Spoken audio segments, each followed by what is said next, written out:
ವಿದ್ಯಾರ್ಥಿಗಳ ಬದುಕೆಂಬುದು ಬಿಳಿಯ ಹಾಳೆ, ಅದು ಕಪ್ಪು ಚುಕ್ಕೆಗಳಿಂದ ತುಂಬದಿರಲಿ. ಡಾಕ್ಟರ್ ಮಹಂತ ಸ್ವಾಮೀಜಿ. ವಿದ್ಯಾರ್ಥಿಗಳ ಬದುಕೆಂಬುದು ಶುಭ್ರ ಬಿಳಿಯ ಹಾಳೆ ಇದ್ದಂತೆ. ಅದರಲ್ಲಿ ನೀವು ಏನನ್ನು ಬರೆದುಕೊಳ್ಳುತ್ತೀರೋ ಅದೇ ಆಗುತ್ತೀರಿ ಎಂದು ಮುದಗಲ್ಲಿನ ಕಲ್ಯಾಣಾಶ್ರಮದ ಡಾಕ್ಟರ್ ಮಹಂತ ಸ್ವಾಮೀಜಿಗಳು ವಿದ್ಯಾರ್ಥಿಗಳಿಗೆ ಕಿವಿ ಮಾತುಗಳನ್ನು ಹೇಳಿದರು. ಗುರುವಾರ ಬೆಳಗ್ಗೆ ಮಸ್ಕಿಯ ಲಕ್ಷ್ಮೀ ವೆಂಕಟೇಶ್ವರ ದೇವಸ್ಥಾನದ ಸಭಾಭವನದಲ್ಲಿ ಆಯೋಜಿಸಲಾಗಿದ್ದ ಜಿ.ಬಿ. ಶೆಟ್ಟಿ ಎಜುಕೇಶನ್ ಟ್ರಸ್ಟ್ನ ಅಡಿಯಲ್ಲಿ ನಡೆಯುವ ವಿದ್ಯಾನಿಕೇತನ ಸ್ವತಂತ್ರ ಪದವಿ ಪೂರ್ವ ಕಾಲೇಜಿನ ದ್ವಿತೀಯ ಪಿಯುಸಿ ವಿದ್ಯಾರ್ಥಿಗಳ ಬೀಳ್ಕೊಡುಗೆ ಹಾಗೂ ಕಾಲೇಜಿನ 18ನೇ ವರ್ಷದ ವಾರ್ಷಿಕೋತ್ಸವ ಕಾರ್ಯಕ್ರಮದ ದಿವ್ಯ ಸಾನ್ನಿಧ್ಯವನ್ನು ವಹಿಸಿದ್ದ ಅವರು ಮಾತನಾಡಿದರು. ನಿಮಗೆ ಹೀರೋಗಳಂತ ಯಾರಾದರೂ ಇದ್ದರೆ ಅವರೇ ನಿಮ್ಮ ತಂದೆ ತಾಯಿಯರು. ನಿಮ್ಮ ಉದ್ಧಾರಕ್ಕಾಗಿ ಹಗಲಿರುಳೆನ್ನದೆ ದುಡಿದು ಜೀವನ ರೂಪಿಸುವ ಕಾಯಕಕ್ಕಾಗಿ ತಮ್ಮೆಲ್ಲರ ಸಂತೋಷವನ್ನು ತ್ಯಾಗ ಮಾಡಿದ್ದಾರೆ. ಅವರ ಶ್ರಮಕ್ಕೆ ನಿಮ್ಮ ಜೀವನ ಕ್ರಮ ಫಲವಾಗಬೇಕು. ಮಾತೃದೇವೋಭವ, ಪಿತೃದೇವೋಭವ, ಆಚಾರ್ಯ ದೇವೋಭವ, ಅತಿಥಿ ದೇವೋಭವ, ಸತ್ಯಂ ವದ ಧರ್ಮಂ ಚರ.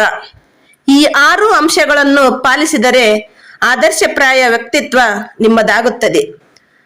ಜೀವನವೆಂದರೆ ಏನು ಎಂಬ ಪ್ರಶ್ನೆಗೆ ಉತ್ತರವಾಗುತ್ತದೆ ಎಂದು ನುಡಿದರು. ಪ್ರಾಸ್ತಾವಿಕವಾಗಿ ಮಾತನಾಡಿದ ಕಾಲೇಜಿನ ಪ್ರಾಚಾರ್ಯ ವಿನಯ್ ಕುಮಾರ್ ಹಿರೇಮಠ್ ಕಾಲೇಜಿನ ಸಾಧನೆಗಳ ಬಗ್ಗೆ ವಿವರಿಸುವ ಮೂಲಕ ವಿದ್ಯಾರ್ಥಿಗಳ ಶೈಕ್ಷಣಿಕ ಹಾದಿ ಹೇಗಿರಬೇಕೆಂಬುದರ ಬಗ್ಗೆ ತಿಳಿಸಿದರು. ವೇದಿಕೆಯ ಘನ ಅಧ್ಯಕ್ಷತೆಯನ್ನು ವಹಿಸಿಕೊಂಡಿದ್ದ ಟ್ರಸ್ಟಿನ ಆಡಳಿತ ಮಂಡಳಿಯ ನಿರ್ದೇಶಕರಾದ ಮಲ್ಲಯ್ಯ ಶೆಟ್ಟಿಯವರು ವಿದ್ಯಾರ್ಥಿಗಳ ಪರೀಕ್ಷೆಗಳಿಗೆ ಶುಭ ಹಾರೈಸಿದರು. ನಂತರ ಮಾತನಾಡಿದ ಉಪನ್ಯಾಸಕರುಗಳಾದ ವಿದ್ಯಾ ಮನೋಹರ್, ಆದಪ್ಪ ನಾಯಕ್, ಮಹೇಶ್ ಕುಮಾರ್ ಆದರ್ಶಪ್ರಾಯ ವಿದ್ಯಾರ್ಥಿಗಳ ನಡೆ ಹೇಗಿರಬೇಕು, ವಿದ್ಯಾರ್ಥಿಗಳ ಆಯ್ಕೆ ಹೇಗಿರಬೇಕು ಎಂಬ ವಿಚಾರದ ಬಗ್ಗೆ ವಿವರಿಸಿದರು. ಇದಕ್ಕೂ ಮೊದಲು ಪ್ರಥಮ ಹಾಗೂ ದ್ವಿತೀಯ ವರ್ಷದ ವಿದ್ಯಾರ್ಥಿಗಳು ತಮ್ಮ ಅನುಭವದ ಅನಿಸಿಕೆಗಳನ್ನು ಹಂಚಿಕೊಂಡರು.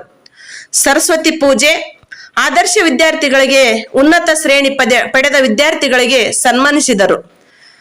ನಂತರ ಸಾಂಸ್ಕೃತಿಕ ಕಾರ್ಯಕ್ರಮಗಳಲ್ಲಿ ಭಾಗವಹಿಸಿ ಖುಷಿಪಟ್ಟರು. ರೇಣುಕಾ ಮತ್ತು ಸಂಗಡಿಗರು ಪ್ರಾರ್ಥಿಸಿದರೆ ಉಪನ್ಯಾಸಕ ಅಮರೇಶ್ ನಾಯಕ್ ವಂದಿಸಿದರು. ಸುರೇಶ್ ಬಳಗಾನೂರು ಮತ್ತು ಶ್ರೀಮತಿ ಗಂಗಮ್ಮ ಕಾರ್ಯಕ್ರಮ ನಿರೂಪಿಸಿದರು. ವರದಿ ಸುರೇಶ್ ಬಳಗಾನೂರು.